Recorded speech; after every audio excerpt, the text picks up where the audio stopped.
playing Samurai FiOth here, and in this video I will be sharing with you some thoughts related to a build I've been trying the last couple of days that revolves around the use of fire in conjunction with the red demon armor dubbed the Scorcher.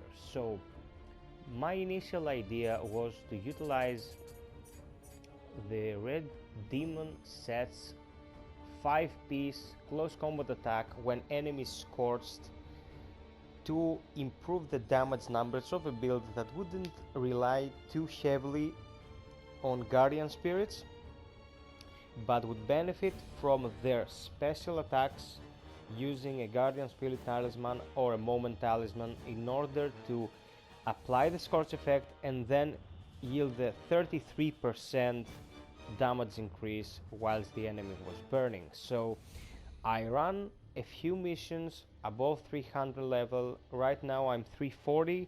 I used to be around 335 when I started testing this, and I got some pretty interesting results. What we need for this build to be functional is any weapon that has fire on it. It doesn't have to be fire by default. You can roll fire or anything you want. I tried using the Akaoni no Sankaku spear at +8, not even 160 level.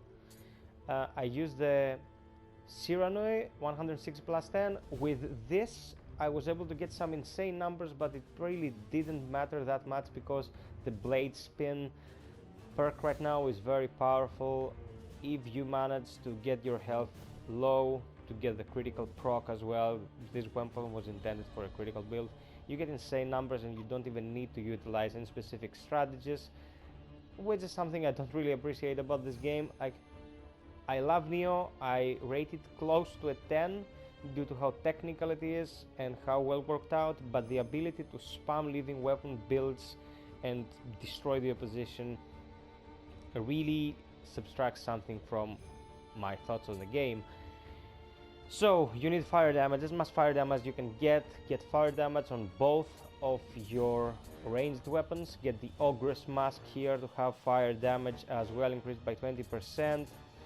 Get a Yaksakani Magatama here to have the Fanatics 2-piece in case you get low health and you want to use a Guardian Spirit to up your damage even more.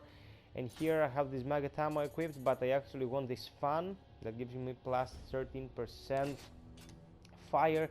If you can get this Yasakani Magatama or any other accessory here that has fire damage to up it even more, that's the optimal thing you need. On all your pieces have attack inherited from a glove spare, except for the gloves of course, that you probably get attack anyway.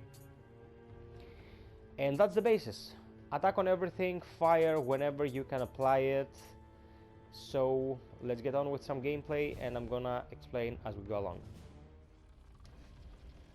Understandably, the build will be insummerably more effective when the enemy is vulnerable to incineration.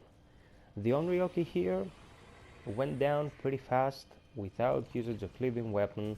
I just used the Moment Talisman to incinerate it, and after that, as you will see, the damage started popping out and the boss went down without trouble. It's 310 level. I didn't even have to use a second slot to keep it pinned to show you the numbers. They can be pretty misleading because they keep coming out so fast, but the overall build-up it's pretty consistent and will make short work of most of the bosses in the game. Understandably, this is a pretty experimental approach to combat. You will not be getting away from the toughest encounters as easily as if you were using an overpowered Kusarigama with blade spin and the living weapon on, but it's supposed to be a fun alternative to make your life more interesting than just holding block and spamming square. It can be improved, I suppose, and I would like to know your opinions about it, but if you can increase the damage of your weapon even more than I have, because I was using a +8 at 150, maybe something really exceptional will happen. Hope you found this interesting, guys. I'm covering everything I can in Neo. Until next time, be well, stay frosty, and always strive for perfection. Don't forget to sub, like, and share.